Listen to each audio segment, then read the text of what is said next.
Sir sir ఇచ్చినా సుందరరామయ్య గారు మనల్ని చూడంగానే చీ కొడితే వెంటనే పారిపోతాం. సిద్ధంగా ఉండు. చీఫ్, ఆయన మనల్ని చూడగానే గెట్ అవుట్ అంటాడని నా నమ్మకం. ఎవరు మీరు? New face, round face, new man. ఈ ఇంట్లో ఒక న్యూ మ్యాన్ ఉన్నాడంటే ఈ ఇంట్లో ఉండే రాధకి పెళ్లి జరిగిపోయిందనమాట. మనకు వచ్చే కమిషన్ పోయింది. పోతే పోని. Hello hello. Wish you happy married life. అతను మా పెద్ద అబ్బాయి Mohan. Military, Delhi. Sir sir ఏమిటో చెప్పు. మరి నన్ను మస్కారాలను తిట్టకుండా ఉంటే ఒక చిన్న విషయం. ఏమిటా విషయం చెప్పు. మీ రెండో అబ్బాయికి ఒక ఫస్ట్ క్లాస్ అయిన సంబంధం చూశాను. ఎమ్మెల్యే గారి ఒక్కగాని ఒక కూతురు, 200 ఎకరాల కొబ్బరి తోట, ఒక 5 స్టార్ హోటల్, ఒక చిన్న పింగాణి ఫ్యాక్టరీ ఉంది. ఆహా, పెద్దదే ఉంది. ఏం లాభం బాబు, మా అబ్బాయి వాణి అనే అమ్మాయిని తప్ప మరొక అమ్మాయిని పెళ్లి చేసుకుని భీష్మించు కూర్చున్నాడు. పోనీ ఆ సంబంధమే ఖాయం చేస్తానన్నా? వీల్లేదు. ఆ సంబంధం చస్తే జరగటానికి వీల్లేదు. రేయ్ ట్రిపుల్ కే, నువ్వు తెచ్చే ఏ సంబంధం మీద నాకు నమ్మకం లేదు. Get out, out. వాణి అనే అమ్మాయిని నాన్న ఎందుకు వద్దంటున్నారమ్మా? ఏముంది బాబు, ఆ అమ్మాయి గుణం మంచిది కాదని ఆ సంబంధం వదులుకున్నాం. ఆ తర్వాత ఆ అమ్మాయి ఏమైందో తెలియదు. ఈ జన్మలో వాడికి పెళ్ళి యోగం ఉందో లేదు. ఇదంతా నా కర్మ. ఆ మురళికి వాణి కావాలి, కానీ వాణి నాకు కావాలి. అరే రాజా, నువ్వు చాలా లక్కీ ఫెలోరా. తీసేయి, మురళి గారిని అడ్డు తీసేయి. అప్పుడు వాణి పర్మనెంట్ గా నీకు దక్కుతుంది. ఈ పని చేయడానికి ఆ ట్రిపుల్ కే గడైతేనే మంచిది. షేర్ దగ్గర తీసుకున్న అప్పుకి వడ్డీ పెరిగింది. సంతోషం. ఆయన కోర్టులో డిగ్రీ పుచ్చుకున్నారు. వెంటనే డబ్బు కట్టకపోతే ఆఫీస్ వేలం వేస్తారు. వేలం వేస్తే మన ఆఫీసులో ఎవరైనా కొట్టారంటావా? ఎంత కట్టాలి? 50,000. లాభం లేదు, వేలం పడేయండి. It's all right. ఏమంటాయి, నాకు ఒక 20 రూపాయలు మిగిలేటట్టు చూడండి. 20 రూపాయలు కాషాయ వస్త్రాలు కొనుక్కొని టికెట్ లేకుండా కాశీ వెళ్దామని. Hi mister triple K. Hi hi. Military, Delhi, రండి. ఎందుకు వచ్చారు? నేను నీతో కొంచెం మాట్లాడాలి. మీరు మాత్రం మాట్లాడండి, నేను మాట్లాడలేను. నాకు గొంతు అడరిపోయింది. ఏ? ఆఫీస్ వేల పడుతున్నారు, కనీసం 50,000 కావాలి. అడుక్కుండా మీరు ఇవ్వరు, అడిగినా కూడా మీరు ఇవ్వరు. నాకు బాగా తెలుసు. ఇలాగే ఊరు మొత్తం నన్ను చూసి నవ్వుతున్నారు. ఇటు చూడండి. చూసేటట్టు మీ దగ్గర ఏముంది? 5 రూపాయలు లక్ష్మి, 10 రూపాయలు లక్ష్మి, 100 రూపాయలు లక్ష్మి, నా కష్టకాలానికి వచ్చిన అష్టలక్ష్మి. మీనా మీనా మీనా మీనా మీనా మీనా, నువ్వేనా మీనా? ఇదంతా నాదేనా? మిలిటరీ మిలిటరీ, ఇదంతా 50,000 నీకు ప్రెజెంటేషన్ గా ఇద్దామని. ప్రెజెంటేషన్ మూసేయండి, తోసేయండి. Military, you are great. 50,000 ఇచ్చారు. అంత సులువుగా ఇవ్వండి ట్రిపుల్ కే. నేను చెప్పినట్టు చేయాలి. అప్పుడు అది నా డ్యూటీ. ఏం చేయమంటారో చెప్పేయండి, చేస్తాను. మా తమ్ముడు మురళి వాణి అనే అమ్మాయిని ప్రేమించాడు.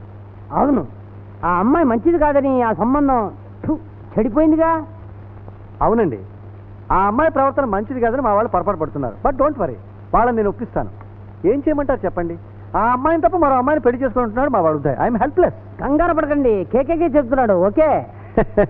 కానీ ఆ అమ్మాయి ఊరు వదిలి వెళ్ళిపోయింది. అంటే ఈ ప్రజెంటేషన్ మాకు దక్కే మార్గం నేను చెప్తాను. అసలు వాణిని మా తమ్ముడు ఇంతవరకు చూడలేదు. అదే మన అదృష్టం. మావాడి కోరిక తీరాలంటే మరో అందమైన అమ్మాయిని చూసి ఆ అమ్మాయి వాణి అని చెప్పి ఆ నకిలీ వాణితో పెళ్లి జరిపించడమే. సార్ సార్ కంగారు పడకు ట్రిపుల్ కే. వాణి లేనప్పుడు, వాణి తప్ప మరో అమ్మాయిని మావాడు పెళ్లి చేసుకున్నప్పుడు వాణి అంత మంచి అమ్మాయిని మరో అమ్మాయిని చూసి చేయడం మన ధర్మం. అందులో నాకు తృప్తి. నీకు 50,000 ఫీజు మిగులుతుంది. ఏమంటావు? అనడానికి ఏముంది, ఈ ఆఫీస్ రాక మిగిలాలి. కానీ ఒక కండిషను. చూడు, రేపు పెళ్లి నిర్ణయించాక పొరపాటున అసలు వాడిని కనిపించినా గుర్తించినా గుర్తించినట్టు నటించాలి. ఓకే? అంటే అసలు వాడిని కనిపించినా తెలియనట్టు నటించాలి. ఎగ్జాక్ట్లీ. అలాగా? ఓకే.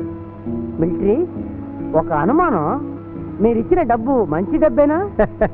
చూడు ట్రిపుల్ కే, నువ్వు గడ్డి తిని డబ్బు సంపాదిస్తావు, నేను గడ్డి తినిపించి డబ్బు సంపాదిస్తాను. మరేం పర్వాలేదు, ఆ డబ్బు వాడుకో, సరేనా? బాయ్. గడ్డి తినమంటాడు. 50,000 గడ్డి తింటేనే. అరే బఠాణి, ఏం గురు?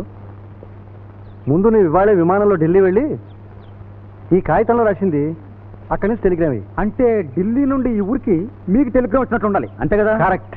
ఓకే, తీసుకో. ఓకే. ప్రతి అడ్డమైన గాడిద కాలం కలిసి వస్తే పెద్దవాళ్ళు అయిపోతున్నారు, ఎగిరిపోతున్నారు. చాలు. ఓహో, సరిగ్గా టైంకి వచ్చాను. మోహన్, ప్రొద్దు నుంచి కనిపించలేదు, ఎక్కడికి వెళ్ళావు బాబు? మన మురళి ప్రేమించిన అమ్మాయి వాణి లేదు నాన్న, ఆ అమ్మాయి గురించి కనుక్కుందామని గుంటూరు వెళ్ళొచ్చాను. ఇంకా కనుక్కోవలసింది ఏముందిరా? ఆ పిల్ల చెడిపోయిన మనిషిని ఏనాడో రూఢిగా తెలిసింది. పొరపాటు నాన్న, ఆవిడికి రాజాను బాగున్నాడు, వాణిని తను పెళ్లి చేసుకోవాలనే ఆశతో మారువేషంలో మన ఇంటికి వచ్చి ఈ పెళ్లి చెడగొట్టాడు.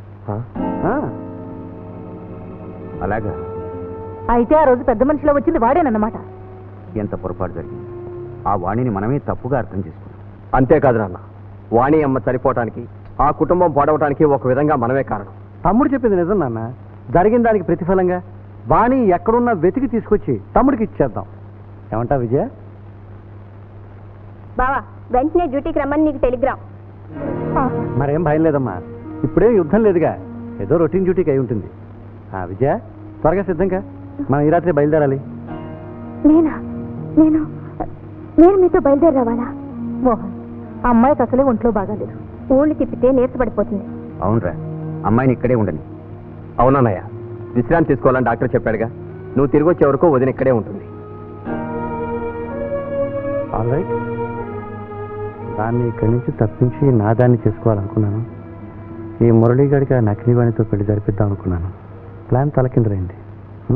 మరో ప్లాన్ వేస్తాను. ఏమిటి బావా ఇది? మీరు వెళ్ళిపోతే నా పరిస్థితి ఎవరు చూస్తారు? చూడు వాణి, నీ గురించి నీ శ్రేయస్సు గురించి ఆలోచించబట్టే గుంటూరు వెళ్ళాను. వాళ్ళకి నీ మీద నా పోహ తొలగించడానికి ప్రయత్నించాను. అంటే ఏమన్నమాట, మురళితో నీ పెళ్లికి పునాది వేశానన్నమాట. నువ్వేం భయపడకు, నీ పెళ్లి దగ్గర నేను జరిపిస్తాను. కాకపోతే కొంచెం టైం తీసుకుంటుంది. చూడు, ఈలోగా ఈ నిజాలు మా వాళ్ళకి తెలిస్తే అనుమానించవచ్చు. కనుక నేను తిరిగి వచ్చే వరకు ఎవ్వరికి ఎప్పటికీ ఈ నిజాలు తెలియడానికి వీల్లేదు. అర్థమైందా?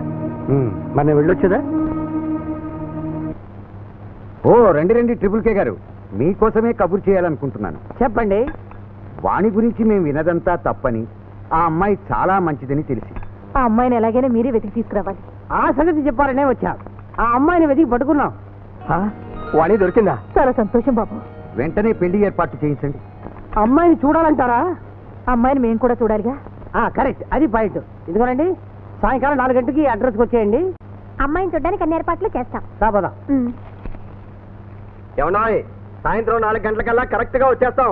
చూడు బాబు, ఆ రోజు పెళ్లి చూపులకు వస్తానన్నావు. అంత గందరగోళమై కథ అడ్డం తిరిగింది. కాబట్టి నువ్వు రానక్కర్లేదు, మేమే వెళ్ళి పెళ్లి కూతురు చూసొస్తాం.